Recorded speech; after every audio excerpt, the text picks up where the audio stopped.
Good afternoon, I'm Raylene Ramsey. This is your afternoon news fix for Monday, the 16th of June.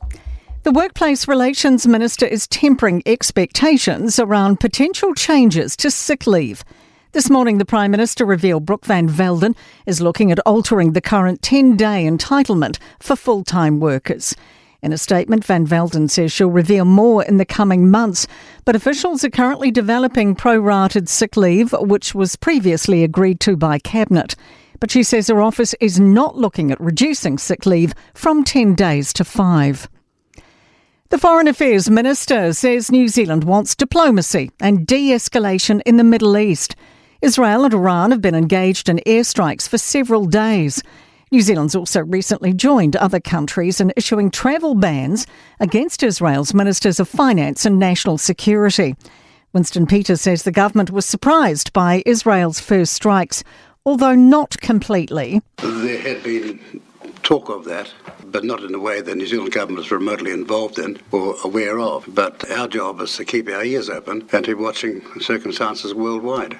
Australians have once again ranked a New Zealand Prime Minister as their most trusted world leader in a Lowy Institute poll. Here's senior political reporter Sophie Trigger. 19% reported having a lot of confidence in Chris Luxon to do the right thing regarding world affairs, and 44% said they had some confidence. Second is French President Emmanuel Macron, with Australia's own leader Anthony Albanese coming in third. Jacinda Ardern often topped the list as Prime Minister, with Chris Hipkins in joint first in 2023, with Ukraine's Volodymyr Zelensky. The lowest on the list are North Korea's Kim Jong-un, Russia's Vladimir Putin and China's Xi Jinping. Greyhound Racing New Zealand insists the industry is working in good faith. Activist group SAFE says the deaths of 3 greyhounds last week shows the practice needs to end now. The sports ruling body has applied for a judicial review of the government's decision to gradually close it down.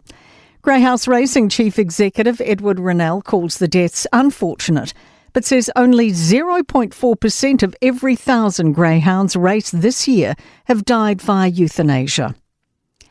The trio on board a boat that capsized off the coast of South Taranaki are thought to have all been wearing life jackets. 2 people died after the boat got into trouble yesterday morning, about 200 metres off Patea. One is believed to be a child. A third person was taken to hospital. Police say they've recovered the boat, which will be examined as part of their investigation. For the first time, rock star Lenny Kravitz is coming our way. I want to get away. I want to fly away. Yeah, yeah. He's performing at Auckland Spark Arena on November 15.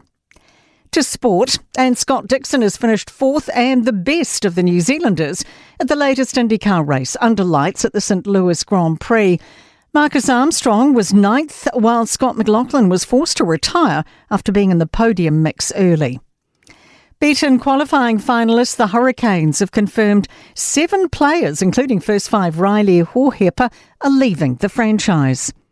World number 25, JJ Spawn, has won golf's US Open, rallying with a flurry of late birdies in a rain-swept final round to finish at 1 under. And that is your latest news fix. We'll be back with the next update tomorrow morning from the Newstalk ZB newsroom.